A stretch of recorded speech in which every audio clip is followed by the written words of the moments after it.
ठीक। तो कल हमने पढ़ा था कि क्या पढ़ा था हमने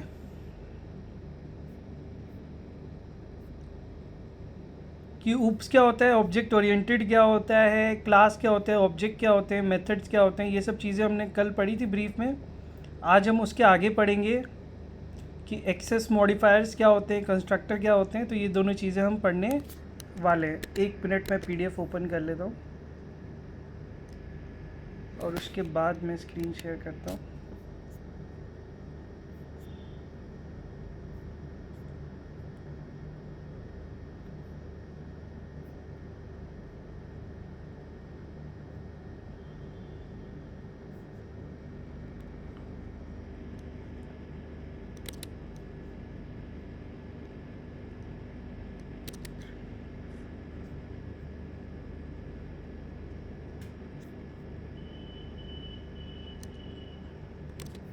ठीक है, तो ये सब पढ़ा था हमने कल।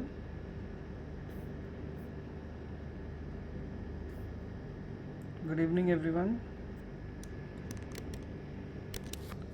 बेसिक ऊप्स हमने पढ़ा था कि ऊप्स क्या होता है, ऊप्स क्यों लाए हैं, इसके क्या क्या एडवांटेजेस हैं, फंक्शनल से कैसे बेटर है। फिर हमने देखा क्या प्रॉपर्टीज़ होती है, क्या बिहेवियर होता है, कोई भी रियल वर्ल्ड एग्जांपल को हम कैसे कनेक्ट करते हैं अपने सॉफ्टवेयर से। हमने ये सारी चीज़ें कल देख ली थी। अब हमें आगे देखना है कि क्लास क्या होती है, ऑब्जेक्ट क्या होता है, मेथड क्या होता है। इसके भी हमने काफ़ी एग्जांपल्स कल देख लिए थे। अब इसके बाद आगे आती है कुछ चीज़, आज हमें जो पढ़ना है उसे हम बोलेंगे कंस्ट्रक्टर। ठीक है, यहाँ तक हमने कर लिया था सब कुछ।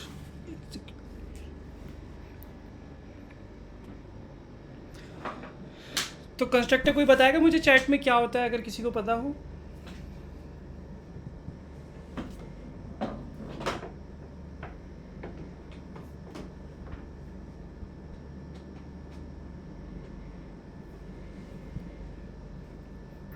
Class name function name same होता है। फंक्शन नेम, फंक्शन तो कुछ होता ही नहीं जावा में।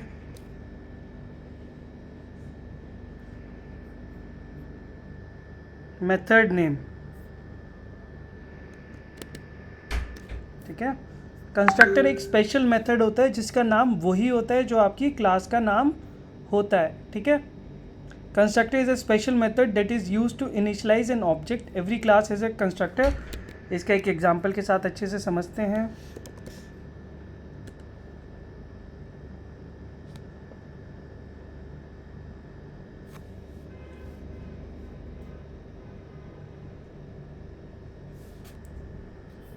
जावा खोलते हैं।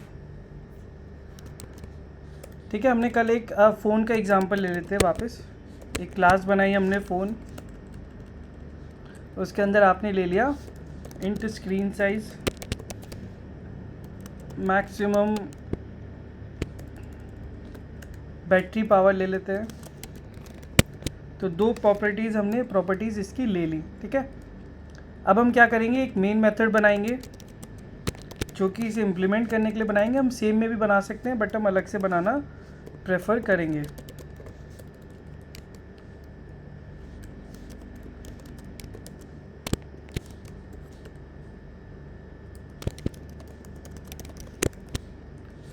ठीक है, तो अब हम इसका ऑब्जेक्ट बनाएंगे फ़ोन क्लास का। कैसे बनाएंगे, phone p equals to new phone. ठीक है, अब अगर हमें इसके वेरिएबल सेट करने होते तो हम कैसे कर रहे थे, p डॉट स्क्रीन साइज और हमने यहाँ पे वैल्यू डाल दी 12। ठीक है, एक और हो गया p डॉट बैटरी पावर और हमने यहाँ पे डाल दी 10। ठीक है, 10 आवर्स तक वो चलेगा।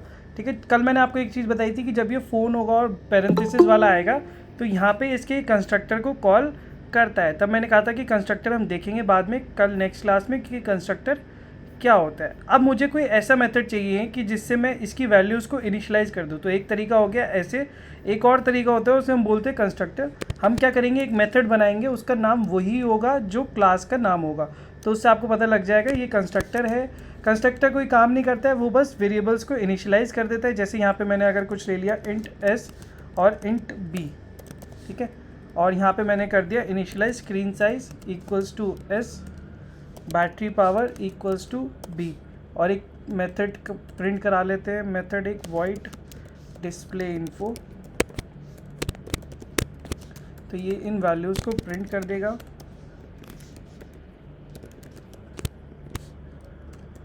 स्क्रीन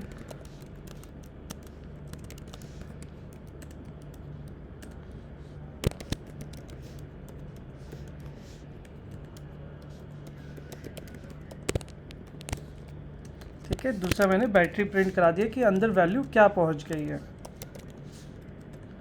तो अब मैं क्या करूँगा, पहले मैंने क्या करा था, पहले मैंने सिंपल ऑब्जेक्ट बनाया था और उसकी इंडिविजुअल वैल्यूज़ को इनिशियलाइज करेगा। अब मैंने एक ऐसा कंस्ट्रक्टर बनाया है जो कि इनकी वैल्यूज़ को इनिशियलाइज करेगा। जो आप आर्ग्यूमेंट्स पास करेंगे उन्हें पैरामीटर बना के वो इंस्टेंस वेरिएबल्स में इनिशियलाइज कर देगा। तो मैं कैसे कॉल करूँगा, इसमें 12 यहाँ पास करूँगा, 10 यहाँ पास करूँगा और ये करने की ज़रूरत नहीं पड़ेगी।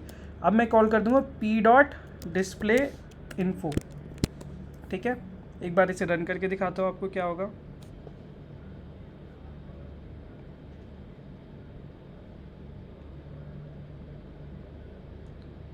तो 12 और 10 हमारा प्रिंट हो गया। तो हुआ क्या कि हमने जो कंस्ट्रक्टर बनाया उसने ये दोनों वैल्यूज़ ली, है ना, और यहाँ पे जब इस वाले मेथड को इसने कॉल किया, जैसे ही यहाँ पे पहुँचा कंट्रोल फ़ोन और उसने दो पैरामीटर देखे, दो इंट देखे, तो उसने ढूंढा यहाँ पे फ़ोन और इंट।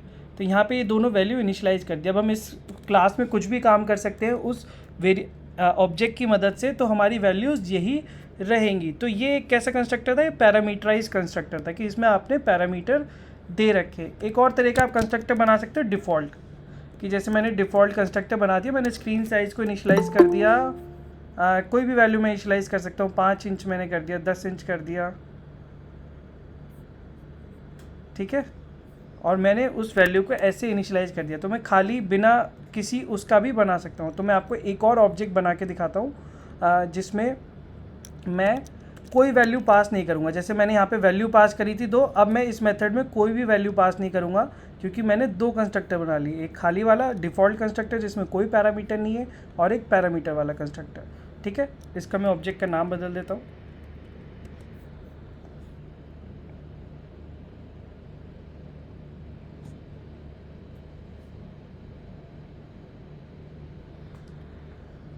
ठीक है, तो पहले वाले का तो 12 और 10 आ गया जो हमने इनिशियलाइज किया था, दूसरे का पहले 12 और दूसरी वैल्यू 0, क्योंकि 12 हमने यहाँ पे उसे डिफ़ॉल्ट इनिशियलाइज कर दिया था। तो स्क्रीन की वैल्यू तो 12 हो गई लेकिन बैटरी हमारी 0 ही रही क्योंकि उसमें हमने कोई भी इनिशियलाइजेशन नहीं करा था। ठीक है, तो यहाँ तक सबको समझ में आया कंस्ट्रक्टर क्या होता है, कि सेम नेम का मेथड होता है, इसे स्पेशल टाइप ऑफ मेथड जिसका नाम बिल्कुल सेम होता है अपनी क्लास की तरह। इसका पर्पस क्या होता है कि जो भी आपके वेरिएबल्स और वैल्यू होते हैं उस क्लास में उसको इनिशियलाइज करना पड़ता है।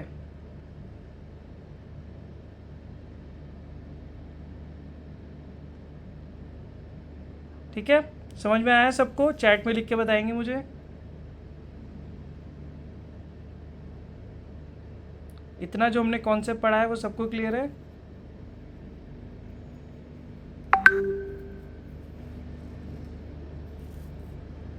एक सेकंड बताओ जल्दी। विशारद को क्लियर है, और किसको क्लियर हुआ है? नहीं हुआ तो मैं दोबारा बताऊंगा इसी टॉपिक को, क्योंकि कंस्ट्रक्टर बहुत इंपॉर्टेंट चीज़ है। अगर आप नहीं समझोगे तो चीज़ें आपको आगे नहीं समझ में आएंगी। ठीक है, तो एक एक चीज़ को मैंने ये कोर्स इस तरीके से बनाया है कि जो आपका शुरू का धीरे धीरे डिफ़िकल्टी बढ़ रही है, धीरे धीरे पैकेज बढ़ रहा है।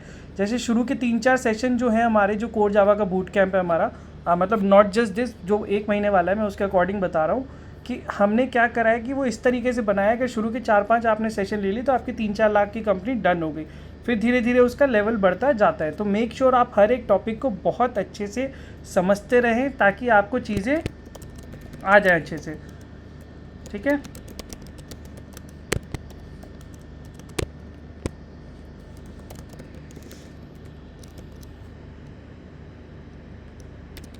ठीक है, कंस्ट्रक्टर क्लियर हो गया। एक बार फिर से बता दो भैया।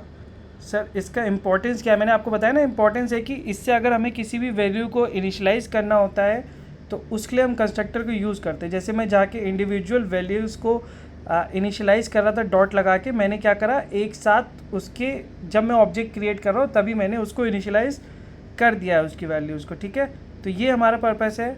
एक बार थ्योरी देख लेते हैं तो आपको और अच्छे से समझ में आ जाएगा। अ कंस्ट्रक्टर इज़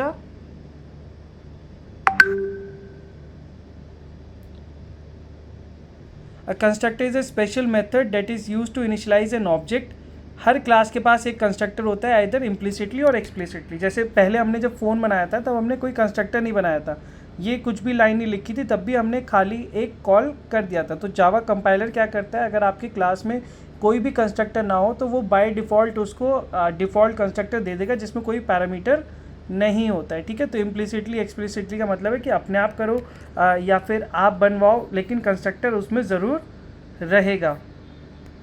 डिफ़ॉल्ट कंस्ट्रक्टर बोलते हैं हम उसको। A constructor has same name as the class name.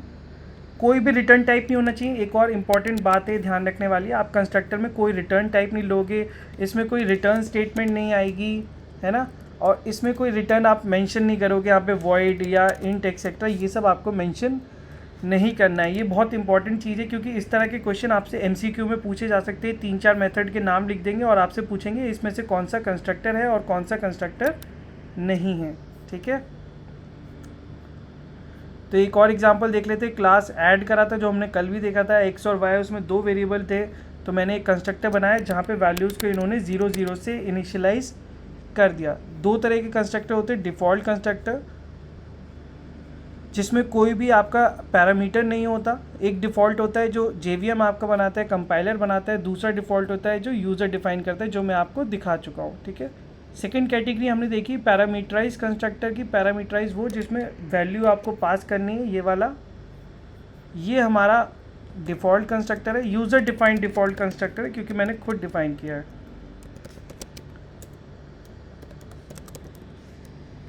ठीक है, अगर मैं ऊपर जाता हूँ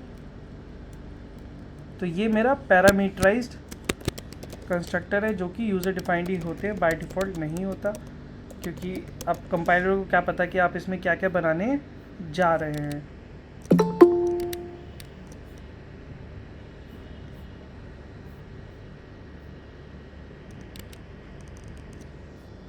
आगे आ जाते हैं हम। तो ये था हमारा कंस्ट्रक्टर का। तो कंस्ट्रक्टर में किसी को डाउट है तो आप मुझे बता सकते हैं कमेंट्स में, मैं वो वाला पार्ट कवर कर लूँगा।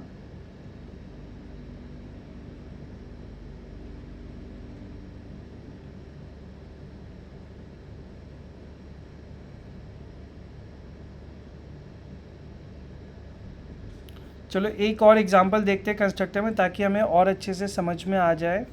तो ये मैंने आपको फ़ोन से समझा दिया है। क्या एग्जांपल बनाए?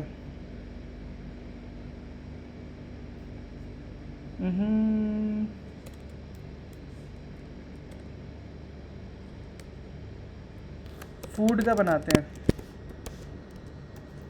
ठीक है, तो मेरे पास एक क्लास फूड है, फूड का नहीं बनाते। एक और एग्जांपल की नीड है या आपको समझ में आ गया है? आप मुझे बता दो।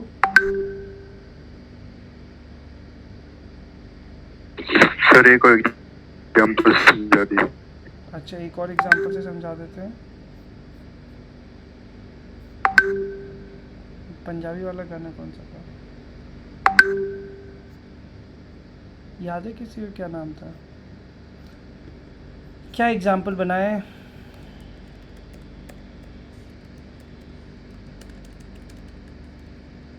स्टूडेंट का ही ले लेते हैं, सबका फेवरेट है स्टूडेंट, हमारा बच्चा छोटा सा। तो जो बहुत रियल वर्ल्ड एग्जांपल लेते हैं बिल्कुल एक्चुअल केस में। ठीक है, तो यूज़र का, स्टूडेंट का नाम होगा, नेम होगा, इंट थोड़ी होगा name, string name int roll number. ठीक है, एक चीज़ और ले लेते हैं, ईयर, कौन सी ईयर में वो पैदा हुआ है। ठीक है, तो अब हम इसका कंस्ट्रक्टर बनाते हैं।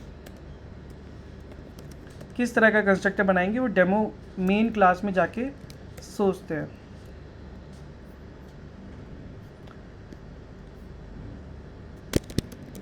स्टूडेंट, पहले शशांक बना लेते हैं एक स्टूडेंट, न्यू स्टूडेंट। ठीक है, शशांक का नाम तो मैंने पूछ लिया। शशांक कौन से ईयर में हो तुम? Sir third year. Third year में है शशांक हमारा, और रोल नंबर इसका मैं बना देता हूँ कुछ 3245। ठीक है, बहुत सारे बच्चे हमारे स्कूल में। एक और स्टूडेंट लेते हैं, कौन बनना चाहेगा? शैलेंद्र को बना देते हैं। शैलेंद्र कौन सी ईयर में हो तुम? ईयर सर, फर्स्ट ईयर भैया। ठीक है, तो शैलेंद्र फर्स्ट ईयर में है। और किसी को स्टूडेंट बनना है हमारे प्रोग्राम में?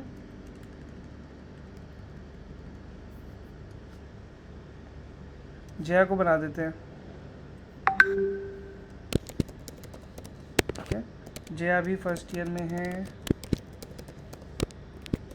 ठीक है, तो अब आपने एक देखा सिचुएशन, रियल लाइफ सिचुएशन आ गई कि आपने कोई स्टूडेंट क्लास बनाई है और वहाँ पे बहुत सारे आपके पास स्टूडेंट्स हैं।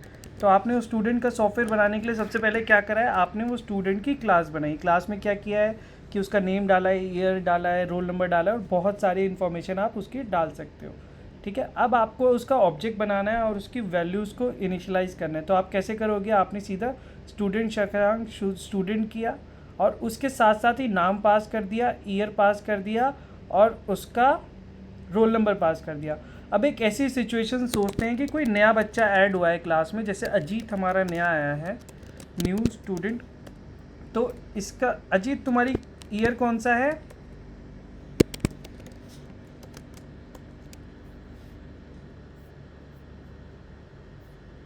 ना अजीत यहाँ पे? हाँ जी, तुम्हारा ईयर कौन सा है?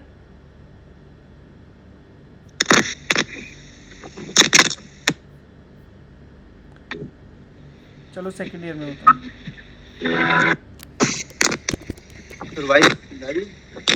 ठीक है, समझ गया मैं, कोई बात नहीं। ठीक है, तो अब अजीत हमारे पास ऐसा है, नया बच्चा आया है, इसको रोल नंबर अलॉट नहीं हुआ है। ठीक है, बाकी सारे बच्चों का नाम, ईयर अलॉट हो गया है, रोल नंबर अलॉट हो गया, बट अजीत को हमारा रोल नंबर अभी अलॉट नहीं हुआ है। तो पहले वाले बच्चों को इनिशियलाइज करने के लिए हमने क्या बनाया, स्ट्रिंग n ले लेते हैं, स्ट्रिंग y ले लेते हैं ईयर के लिए और इंट रोल नंबर ले लेते हैं r के लिए, मतलब रोल नंबर के लिए। तो मैं क्या करूँगा, नेम मेरा हो जाएगा n, ईयर हो जाएगा मेरा y और r मेरा हो जाएगा रोल नंबर। ठीक है, तो इस तरह से ये ऊपर वाले तीन का तो काम हो गया, क्योंकि इनका तीनों का रोल नंबर वगैरह सब कुछ अलॉट हो गया। बट अजीत हमारा न्यू बच्चा आया है, इसने थोड़ा लेट एडमिशन लिया है, तो इसके लिए हमें एक और कंस्ट्रक्टर बनाना होगा जिसमें सिर्फ नाम से ही आप इनिशलाइज कर सके और ईयर से, नाम से और ईयर से। ठीक है, तो नेम, और कोई बच्चा है ऐसे जिसे लगता है हमारे कॉलेज में आना चाहता है, तो उसके लिए भी हम यहाँ पे बना देते हैं।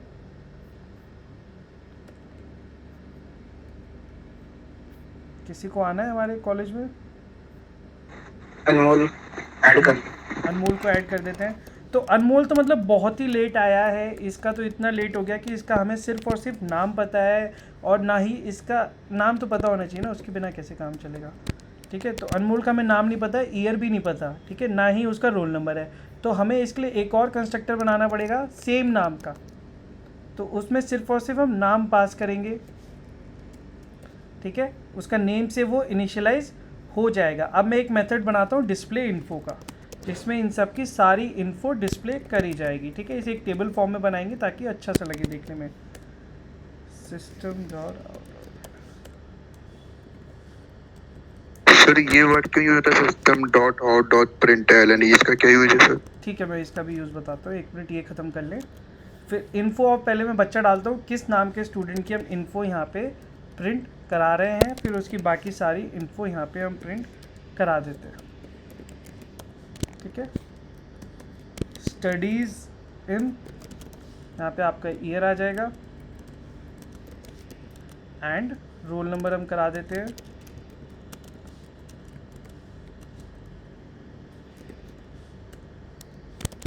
ठीक है, तो ये हम एक इन्फॉर्मेशन प्रिंट करा रहे हैं एक बच्चे की, उसके ऊपर कुछ लाइन करा देते हैं ताकि हमें पता चल जाए कि दूसरा स्टूडेंट यहाँ पे शुरू हो गया है, क्योंकि सबकी हम इन्फॉर्मेशन कंपेयर करेंगे किसकी कितनी कितनी इन्फॉर्मेशन प्रिंट हुई है।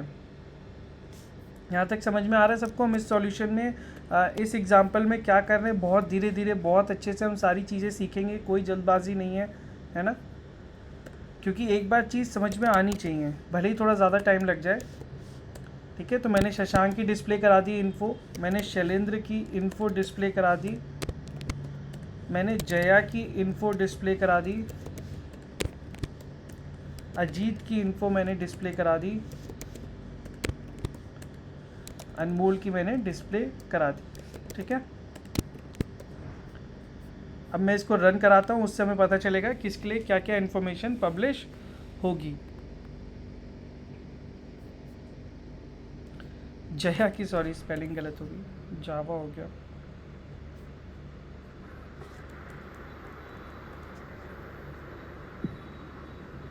ठीक है, तो सबसे पहले क्या है हमारा इन्फो ऑफ शशांक, इसका ईयर आ गया, इसका रोल नंबर आ गया। शैलेंद्र आ गया, उसका ईयर आ गया, उसका रोल नंबर आ गया। हमने सिर्फ और सिर्फ यहीं से इनिशियलाइज़ करा है और कहीं से इसको इनिशियलाइज़ नहीं करा है। ठीक है, जया की आ गई, उसका नाम आ गया, उसका ईयर आ गया, रोल नंबर आ गया। अब देखते हैं अजीत, तो अजीत का हमने सिर्फ नाम भेजा था, ईयर भेजा था, रोल नंबर नहीं भेजा था उसका। अनमोल का हमने सिर्फ नाम भेजा था, नल भेजा था, मतलब स्टडीज़ ईयर था ही नहीं हमारे पास, रोल नंबर नहीं था। तो अब हम क्या करते हैं कि जैसे नल अच्छा नहीं लग रहा है ईयर के लिए, तो हम वहाँ पे कुछ डाल देते हैं ईयर के लिए, जैसे नॉट अवेलेबल, है ना, और रोल नंबर का डाल देते हैं 0 ही बहुत है उसके लिए। ठीक है, तो इस तरह से आप वैल्यूज़ को इनिशियलाइज़ कर सकते हो अपने अकॉर्डिंग, जो भी यूज़र कस्टमाइज़ करेगा। लेकिन अगर आपको कोड में कुछ चाहिए, कुछ वैल्यूज़ ऐसी स्पेसिफिक डालने के लिए, तो उसके लिए हम कंस्ट्रक्टर का यूज़ करते हैं। तो जैसे मैंने NA इनिशियलाइज़ कर दिया, पहले नल आ रहा था, तो अब यहाँ पे नॉट अवेलेबल आ गया है। ठीक है, किसी को कोई इशू? बहुत ही अच्छे तरीके से हमने कंस्ट्रक्टर समझा, वेरी गुड। ठीक है, तो अब आगे बढ़ते हैं। सर वो expected sir system dot print out क्यों लिया जाता है सर? ठीक है, वो बताता हूँ। ठीक है, एक्सेस मॉडिफायर देखते हैं पहले कि एक्सेस मॉडिफायर हमारा क्या होता है। कि जैसे अगर आपने कई जगह देखा होगा पब्लिक लिखा है, प्राइवेट लिखा है, तो जैसे बहुत सारी क्लासेस होती है, बहुत सारे मेथड्स होते हैं, बहुत सारे वेरिएबल्स होते हैं, तो ये तो हम जानते ही जावा में। तो होता क्या है कि जैसे मैंने कोई क्लास में यहाँ पे मैं कोई ऐसा कंटेंट डालना चाहता हूँ फ़ोन में, जो कि सिर्फ फ़ोन में ही यूज़ हो, बाहर ना यूज़ हो सके। जैसे मैंने अगर यहाँ पे मैं फ़ोन का ऑब्जेक्ट बना दूँ और मैं चाहता हूँ कोई ऐसा मेथड हो जो मैं उसके बाहर ना यूज़ कर सकूँ, या कर सकूँ तो कुछ उसमें रेस्ट्रिक्शंस हो, वरना तो ऐसे कोई भी आपका किसी दूसरी क्लास को एक्सेस कर सकेगा। ठीक है, तो जो अगर मैं जैसे यहाँ पे मेथड्स कॉल कर रहा हूँ, तो इसको एक तरह से हम ये भी कहते हैं कि हम इस क्लास की वैल्यूज़ को एक्सेस कर रहे हैं, है ना, कि मतलब उसको हम यूज़ कर रहे हैं, उसे चेंज कर रहे हैं, उसे इम्प्लीमेंट कर रहे हैं, तो हम उसे एक तरीके से एक्सेस कर रहे हैं। बट मैं उसकी एक्सेस तो देना चाहता हूँ, बट उसमें कुछ रेस्ट्रिक्शंस लगाना चाहता हूँ कि आप मेरी, जैसे यहाँ पे हमने लगाया था कि ईयर को हमने डिफ़ॉल्ट NA कर दिया, है ना, तो ईयर को हम लिमिट कर सकते हैं कि आप इतना ही चेंज कर सकते हैं, है ना, या आप ये मेथड यूज़ कर सकते हैं, वो मेथड यूज़ कर सकते हैं। तो उन कीवर्ड्स को हम बोलते हैं एक्सेस मॉडिफायर।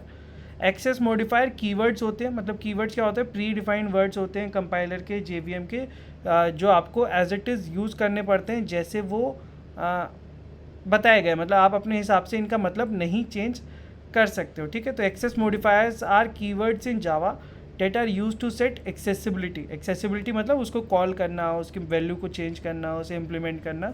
ठीक है, एक्सेस मॉडिफायर किस किस पे लग सकते हैं? ये क्लास पे लग सकते हैं, ये कंस्ट्रक्टर पे लग सकते हैं, ये डेटा मेंबर मतलब जो भी वेरिएबल्स है आपका उस पे लग सकते हैं, और जो भी आपके मेथड्स है सब जगह ये लग सकते हैं। तो कहाँ कहाँ लग सकते हैं? यहाँ पे क्लास के सामने मैं लगा सकता हूँ पब्लिक, जैसे मैं बताऊँगा अभी क्या है। मैं कंस्ट्रक्टर के आगे लगा सकता हूँ कि पब्लिक कंस्ट्रक्टर है, प्राइवेट कंस्ट्रक्टर है, और एक बार में एक ही लगेगा, मतलब 2-3 नहीं लगा सकते आप। मैं वेरिएबल के साथ कर सकता हूँ कि प्रोटेक्टेड है, ठीक है, और चौथा क्या था, मेथड्स। तो मेथड्स के साथ मैं लगा सकता हूँ कि प्राइवेट है कि पब्लिक है। तो ये 4 जगह हम एक्सेस मॉडिफायर को यूज़ करते हैं। बहुत इंपॉर्टेंट क्वेश्चन है, आपसे ज़रूर पूछा जाएगा कि आप एग्जांपल के साथ एक्सेस सर ये मॉडिफायर। प्राइवेट और सर पब्लिक में क्या डिफरेंस है? मतलब थोड़ा शांति रखो बेटा, अभी पढ़ा रहे हैं ना, अभी सब पढ़ाएंगे आगे, अभी टॉपिक आने तो दो, तुम्हें पहले बता दें, यस सर, है ना, थोड़ा पेशेंस रखो। तो Java language has 4 access modifier to control access level for class members. तो 4 तरह के होते हैं, क्या होता है, डिफ़ॉल्ट, पब्लिक, प्रोटेक्टेड और प्राइवेट। ठीक है, तो एक एक करके चारों का मतलब समझते। पहले मैं आपको मोटा मोटा बता देता हूँ, फिर मैं एक एक में इंडिविजुअल जाके डिटेल में आपको समझा दूंगा। ठीक है, डिफ़ॉल्ट वो होता है कि जब आप कुछ भी मेंशन नहीं करते हो, मतलब हमने कोई भी नहीं मेंशन किया, उसको हम डिफ़ॉल्ट बोलते हैं, और वो सिर्फ सेम पैकेज में एक्सेसिबल होता है। पहले मैं आपको समझाता हूँ पैकेज क्या होता है, मैंने आपको पैकेज अभी नहीं बताया है। तो अगर मैं आपको एक बार डायरेक्टरी समझाता हूँ कि जैसे अगर मैं किसी फ़ोल्डर से समझाता हूँ, जैसे यहाँ पे आप एक फ़ोल्डर देख रहे होंगे कि जैसे फ्री बूट कैम्प एक फ़ोल्डर है, सर्टिफिकेट एक फ़ोल्डर है, ट्यूटोरियल्स एक फोल्डर है। तो आप मानो ये एक तरीके से एक पैकेज है, फ्री बूट कैम्प एक पैकेज है, इसके अंदर बहुत सारी जावा फाइल्स हैं। सर्टिफिकेट एक और पैकेज है, उसके अंदर बहुत सारी जावा फाइल्स हैं। ट्यूटोरियल्स एक और पैकेज है जिसके अंदर बहुत सारी जावा फाइल्स है। तो ये मोटा मोटा मतलब होता है पैकेज इज़ अ, एक बार डेफिनेशन में दिखा देता हूँ ताकि कोई भी गड़बड़ ना हो।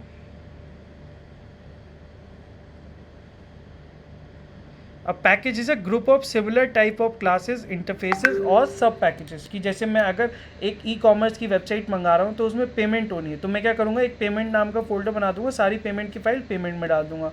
मैं कार्ट नाम का फोल्डर बना दूंगा, सारी फाइल कार्ट की कार्ट में डाल दूंगा। मैं यूज़र नाम का फोल्डर बना दूंगा, सारी फाइल यूज़र की यूज़र में डाल दूंगा। ठीक है, तो जावा पैकेज क्या होता है, is a group of similar type of classes, interfaces and सब पैकेजेस। तो पैकेज के अंदर पैकेज भी हो सकते हैं, जैसे अचिंत्य कॉमर्स के अंदर फ्री बूट कैंप है, तो पैकेज के अंदर ये पैकेज हो गया एक और, है ना। तो इस तरह से भी कई सारी चीज़ें हो सकती हैं। और क्या आता है पैकेज में वो देख लेते हैं, एक मिनट, गौतम को ऐड कर देते हैं।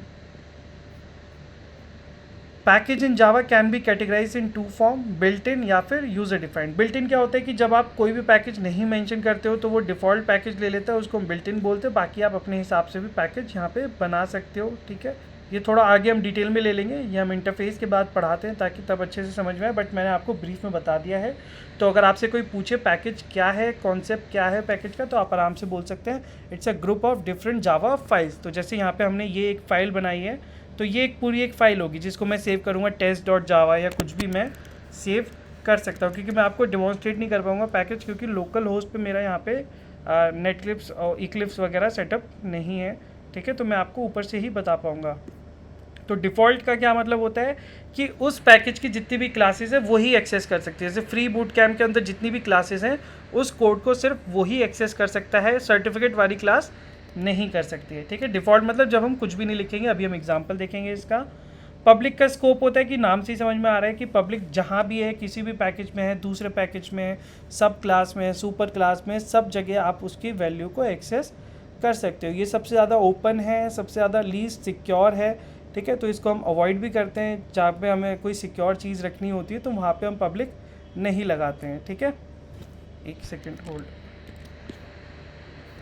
एक कॉल आ रहा है, एक सेकेंड।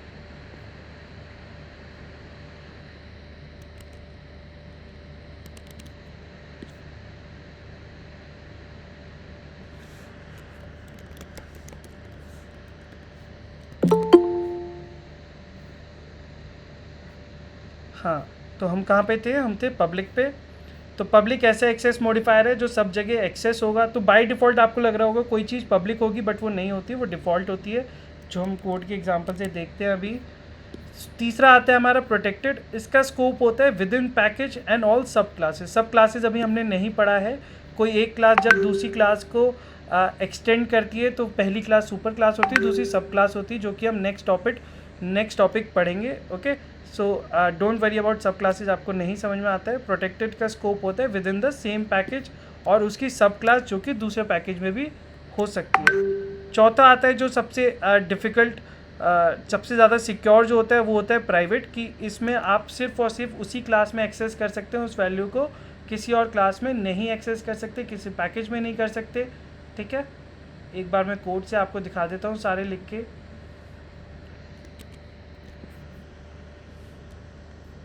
तो यहाँ पे जैसे मैंने डिफ़ॉल्ट की आपको बात करी थी कि जैसे वॉइड है, तो यहाँ पे सिर्फ वॉइड लिखा है, कोई भी एक्सेस मॉडिफायर नहीं है। तो ये हमारा डिफ़ॉल्ट है। डिफ़ॉल्ट की मैंने क्या डेफिनेशन बताई है आपको, अगर हम कोई भी एक्सेस मॉडिफायर स्पेसिफाई नहीं करेंगे तो वो ट्रीट किया जाएगा डिफ़ॉल्ट मॉडिफायर की तरह। ठीक है, इसको हम एक्सेसिबिलिटी सेट करते हैं उसी पैकेज के अंदर। ठीक है, इसका क्या मतलब है कि हम उस मेथड और क्लास को उस पैकेज के बाहर एक्सेस नहीं कर सकते। जैसे यहाँ पे मैंने दिखाया था कि अगर कोई क्लास फ्री बूट कैम्प में .java है, अगर उसमें आप नहीं उसे, सॉरी मैंने यहाँ पे कोई क्लास बनाई है, उसमें कोई कोड है और दूसरी क्लास एक सर्टिफिकेट वाले फोल्डर में है, तो यहाँ वाली जो ये KSCG वाली क्लास है ये session.1 को एक्सेस नहीं कर सकती। ये मतलब होता है डिफ़ॉल्ट एक्सेस मॉडिफायर का। ठीक है,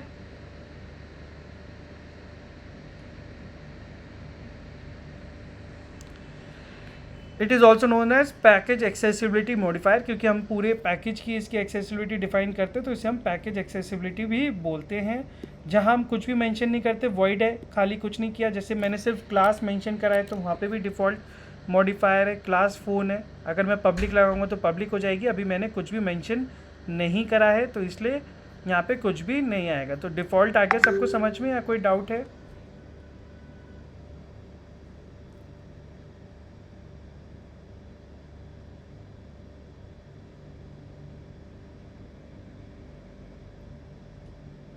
ठीक है, वेरी गुड,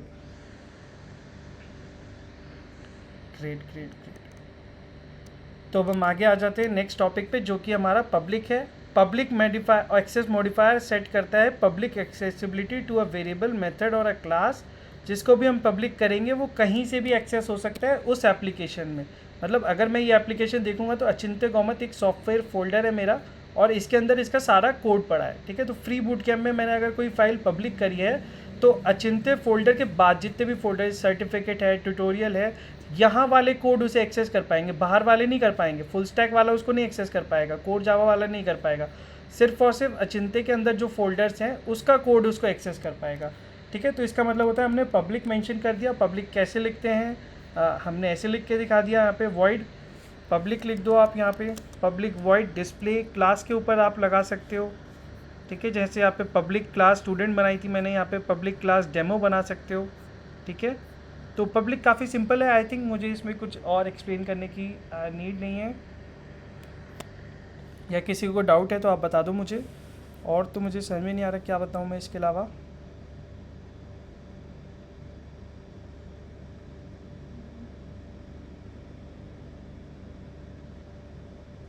ठीक है, चलो क्लियर हो गया हमारा पब्लिक। प्रोटेक्टेड पे आते हैं, ये थोड़ा सा डिफिकल्ट है, इसको समझने में टाइम लगेगा, तो धीरे धीरे समझेंगे, कोई जल्दी वाली बात नहीं है। ये क्या करता है, एक वेरिएबल मेथड को प्रोटेक्ट करता है आउटसाइड द क्लास एक्सेस होने से।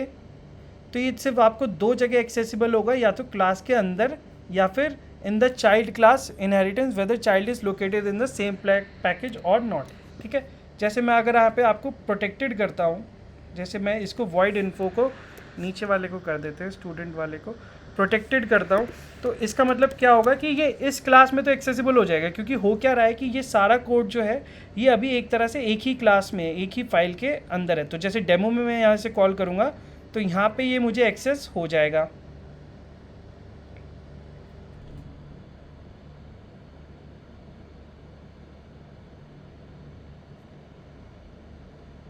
ठीक है। तो यहाँ पे मुझे डिस्प्ले इन्फो एक्सेस हो जाएगा। लेकिन अगर मैं इसको किसी और फाइल से करूँगा, जैसे यहाँ पे मैंने एग्जांपल देता हूँ, अगर मैंने session1.png में डिफाइन करा है तो इसमें जितनी भी फाइल्स होंगी, जितना भी कोड होगा, वहाँ पे मुझे प्रोटेक्टेड एक्सेस हो जाएगा। बट अगर मैं सर्टिफिकेट में जो मैंने फाइल बनाई है उससे नहीं एक्सेस होगा। तो पहला पॉइंट, इसकी एक्सेसिबिलिटी सेम उस क्लास में है, सेम पैकेज में है और उसी क्लास के अंदर है, ठीक है। पहली क्लास है कि उसी क्लास और उसी पैकेज के अंदर है, ठीक है, बाहर से कोई उसे एक्सेस नहीं कर सकता। दूसरा आता है कि उसका चाइल्ड उसे एक्सेस कर सकता है। अब चाइल्ड का क्या मतलब है, एक छोटा सा मैं आपको बताता हूँ कि जैसे फ़ोन, और हमने कल क्लास बनाई थी कि फ़ोन हो गया और एक आईफोन क्लास हो गई, ठीक है। तो फ़ोन क्लास को हमारा आईफोन एक्सटेंड कर देता है। तो ये इनहेरिटेंस का कॉन्सेप्ट है जो हम ऊप्स कॉन्सेप्ट में पढ़ेंगे, तो कंफ्यूज मत हो, मैं एक बस एग्जांपल के लिए बता रहा हूँ। आईफोन एक्सटेंड्स फ़ोन, ठीक है। तो जिस तरह से अगर कोई क्लास फ़ोन को एक्सटेंड करेगी तो ये वाला प्रोटेक्टेड मेथड आपको वहाँ पर भी एक्सेस हो जाएगा। इस बात का फ़र्क नहीं पड़ता कि ये आईफोन क्लास किस पैकेज में है, ये सर्टिफिकेट में भी हो सकती है, ये फ्री बूट कैम्प में भी हो सकती है, ट्यूटोरियल्स में कहीं पर भी प्रोटेक्टेड हो सकती है। तो प्रोटेक्टेड के दो मेन चीज़ें हैं कि जो भी मेथड होगा, जिस भी वेरिएबल पे आप प्रोटेक्टेड लगाओगे, वो सिर्फ और सिर्फ सेम क्लास में ही आपको एक्सेसिबल होगा, ठीक है। और इसको हम क्लास में नहीं लगाते हैं, इसको सिर्फ हम वेरिएबल मेथड पे ही लगाते हैं प्रोटेक्टेड को। जैसे पब्लिक और डिफ़ॉल्ट तो हमारा क्लास पे लग रहा था, लेकिन आप प्रोटेक्टेड कभी क्लास पे नहीं लगाते, ठीक है। तो वो सिर्फ उसी क्लास में एक्सेसिबल होगा। दूसरा, वो उसके चाइल्ड में एक्सेसिबल होगा, भले ही वो चाइल्ड सेम पैकेज में हो या फिर डिफरेंट पैकेज में हो। तो प्रोटेक्टेड समझ में आया, कोई डाउट है आपको?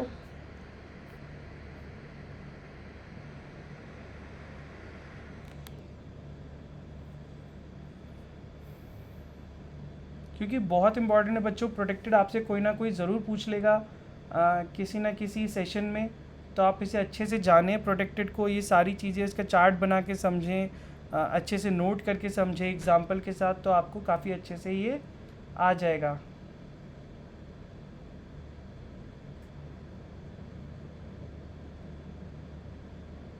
किसी को कोई डाउट है प्रोटेक्टेड में? हाँ बताओ। अच्छा, प्रोटेक्टेड से क्लास में यूज नहीं कर सकते, खाली मेथड और वेरिएबल पे यूज कर सकते हैं? हाँ हाँ, आप प्रोटेक्टेड का मतलब सोचो कि क्या है, कि मतलब वो सेम क्लास के अंदर ही यूज़ होगा, तो क्लास को प्रोटेक्टेड बना के क्या फ़ायदा है? Okay sir. क्लास तो क्लास के बाहर ही यूज़ होगी, क्लास के अंदर तो क्लास यूज़ नहीं होगी, है ना? तो अगर आप किसी कोड को प्रोटेक्टेड बना दोगे तो फिर मतलब पर्पस क्या है उसे बनाने का? Okay okay sir. ठीक है, और किसी को कोई डाउट? No sir. ठीक है, शैलेंद्र एक एग्जांपल और बता दीजिए, मतलब किस तरह का एग्जांपल, प्रोटेक्टेड का ही एग्जांपल एक और।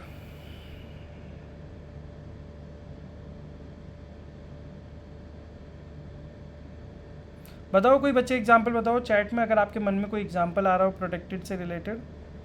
शैलेंद्र पूछना चाह रहा है, इसका डाउट क्लियर कर देते हैं। कोई भी बच्चा सोचो चैट में कि प्रोटेक्टेड का आप क्या एग्जांपल दोगे अगर आपसे इंटरव्यूअर पूछ रहा है तो।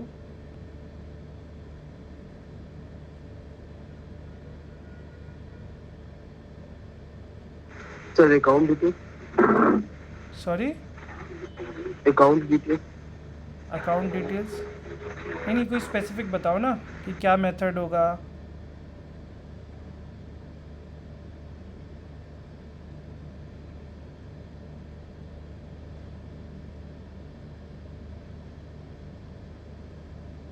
चलो सोच के बताते हैं, ठीक है? आप भी सोचो, मैं भी सोचता हूँ, सब सोचते हैं मिलके।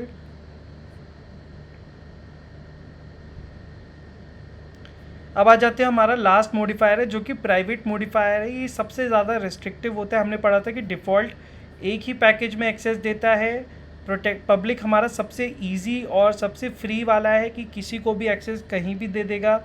प्रोटेक्टेड हमारा थोड़ा सा रेस्ट्रिक्टिव था कि जो सेम क्लास में करता है बट दूसरे पैकेजेस में दे देगा अगर वो सब क्लास होगी।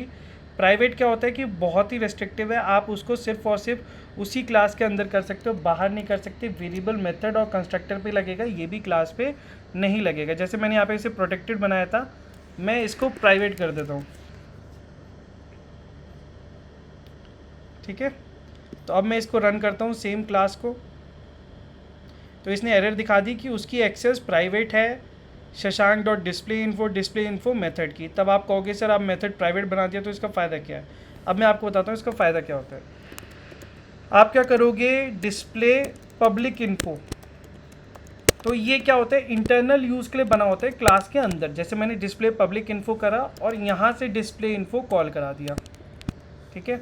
तो अब मैं क्या करूँगा, बाकी जितने मेरे बाहर के मेथड्स थे उनको मैं चेंज करके पब्लिक इन्फो वाला कर दूंगा। अब क्या होगा, अब वो एक्सेस हो जाएगा, अब वो मुझे वैल्यू प्रिंट हो जाएगी।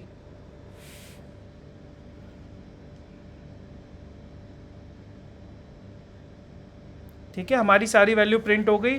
तो इससे हमें फ़ायदा क्या हुआ, इससे फ़ायदा ये हुआ कि बाहर की दुनिया आपके मेथड और वेरिएबल को एक्सेस नहीं कर पाएगी, आपके इंटरनल वाली ही एक्सेस कर पाएगी, ठीक है? तो इसका पर्पस यही होता है कि हम अपनी कोई भी मेथड है, वेरिएबल है, उसको हम बाहरी दुनिया से बचाना चाहते हैं, हम इंटरनल क्लास के उसे यूसेज के लिए यूज़ करेंगे। तो मान लो अगर किसी को बाहर वाले को उसकी यूटिलिटी होगी तो हम उसे डायरेक्ट एक्सेस नहीं देंगे कि कोई भी आपका ऑब्जेक्ट बना के नहीं एक्सेस कर सकता है। उसका एक्सेस उसी हिसाब से होगा जिस हिसाब से आप क्लास बनाने वाले चाहेंगे। जैसे मैंने डिस्प्ले इन्फो को तो प्राइवेट कर दिया, बट डिस्प्ले पब्लिक इन्फो जो पब्लिक मेथड था मेरा एक्सेसिबल था, उसके अंदर उसे एक्सेस कर लिया, है ना? तो इसके अंदर हम बहुत चीज़ें कर सकते हैं प्राइवेट करने के लिए। जैसे मान लो मुझे रोल नंबर पूरा नहीं दिखाना है, ठीक है, तो मैं रोल नंबर मास्क कर दूंगा, ठीक है? तो मैं ऐसा एक फंक्शन बना सकता हूँ जो रोल नंबर को 2 डिजिट दिखाएगा, बाकी 2 में वो एक्स कर देगा, है ना? पासवर्ड हाइड कर देगा। तो इस तरह से हम प्राइवेट मेथड्स बनाते हैं, वेरिएबल बनाते हैं, क्लास हम नहीं बनाते हैं। चलो एक बार मैं इसे प्राइवेट बना के देखता हूँ फिर क्या होता है। मैंने आज तक कभी करा नहीं है ये चीज़।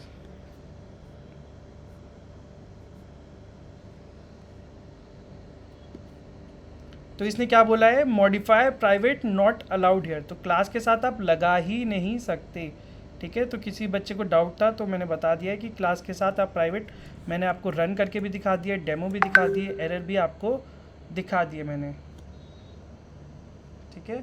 किसी को कोई डाउट प्राइवेट वगैरह में?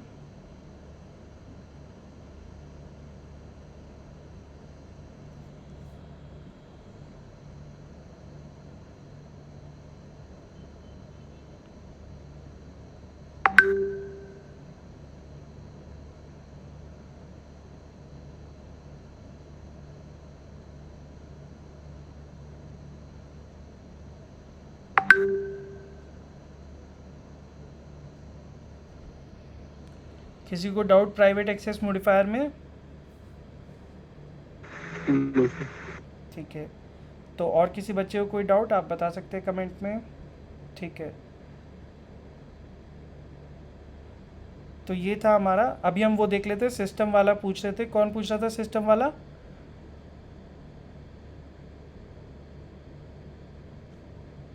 चला गया क्या? ठीक है। तो मैंने आपको अभी मेन मेथड नहीं एक्सप्लेन कराया ना अभी तक, मेन मेथड क्या होता है, ठीक है। तो वो मेन बता देता हूँ मैं, प्रिंटलन बता देता हूँ, ठीक है। और ये वाली चीज़ें बता देती, क्योंकि नेक्स्ट टॉपिक जो हमें स्टार्ट करना है वो करना है पॉलीमॉर्फिज्म, इनहेरिटेंस, एनकैप्सुलेशन। तो उसका तो अब टाइम बचा नहीं है, 5:15 से भी ऊपर हो गया है, ठीक है। तो ये वाली एडिशनल चीज़ें मैं बता के कंक्लूड कर देता हूँ। और कल वाले सेशन में हम पढ़ेंगे इनहेरिटेंस और पॉलीमॉर्फिज्म क्या होता है। उससे नेक्स्ट सेशन में हम पढ़ेंगे कि एब्स्ट्रैक्शन और आपका एनकैप्सुलेशन क्या होता है, along with interfaces and abstract class. तो हमारे 4 सेशन हो जाएंगे, और फिर जो बाकी का होगा वो उसके बाद हम पढ़ेंगे, ठीक है, कीवर्ड्स वगैरह। तो यहाँ पे हम सबसे पहले मेन मेथड देख लेते हैं। एक क्वेश्चन आता है कि आप मेन मेथड ही क्यों चलाते हो। जैसे मैं यहाँ पे मेन हटा देता हूँ, मैं इसका नाम कर देता हूँ मई। तो अब देखते हैं रन करते हैं तो क्या ये रन करेगा, क्या रन नहीं करेगा।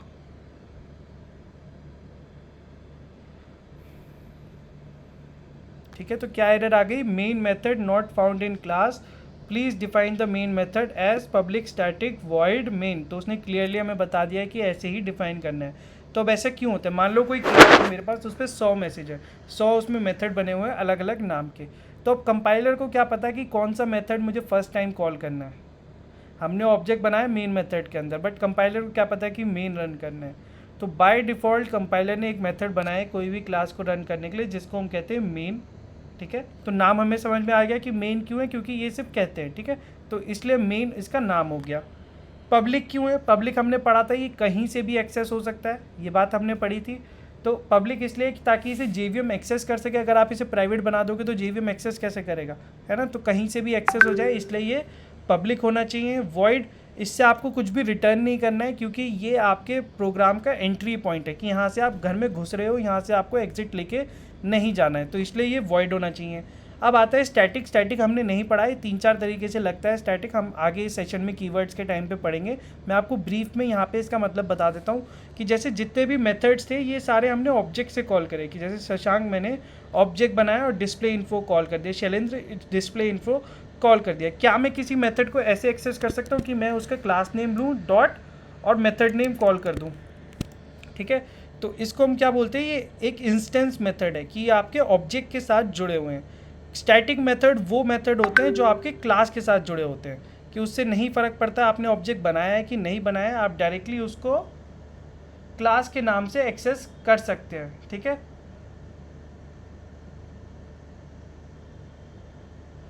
तो इसको हम बोलते हैं स्टैटिक मेथड। इसलिए यहाँ पे 4 चीज़ें लिखी हैं, पब्लिक हो गया, स्टैटिक हो गया, वॉइड हो गया, नाम क्यों होता है, और पैरामीटर में कुछ आर्गुमेंट्स का एक स्ट्रिंग का एरे आता है जो आप कमांड लाइन से इसमें भेज सकते हैं। तो बाय डिफ़ॉल्ट ये एक पैरामीटर चला आ रहा है। जब आप कोई कॉम्प्लेक्स कोड बनाओगे, स्प्रिंग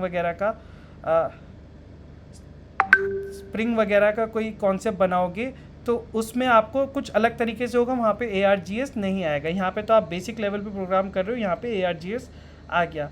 अब आता है system.out.println। तो सिस्टम हमारे पास एक क्लास होती है java.lang पैकेज में, जो कि बाय डिफ़ॉल्ट हर एक प्रोग्राम में एक्सेसिबल होता है। java.lang पैकेज, उसके अंदर सिस्टम एक क्लास होती है जिसमें हम सिस्टम रिलेटेड ऑब्जेक्ट्स को एक्सेस कर सकते हैं, मेथड्स को एक्सेस कर सकते हैं।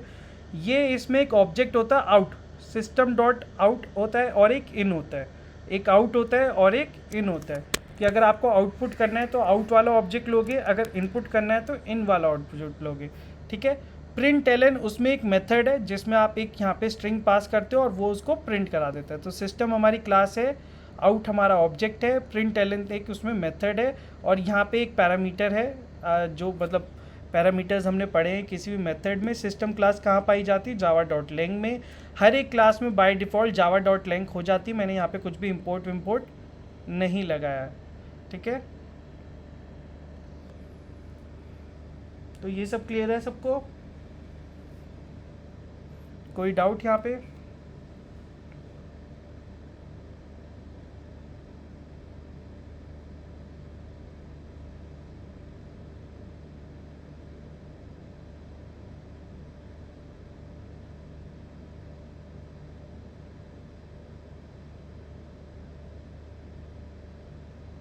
ठीक है, गुड।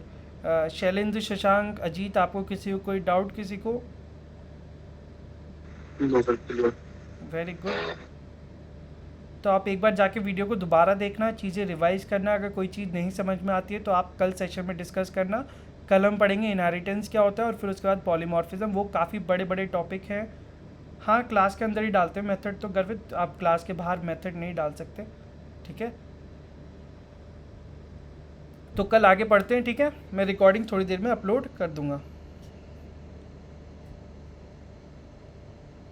थैंक यू भैया। Thank you everyone.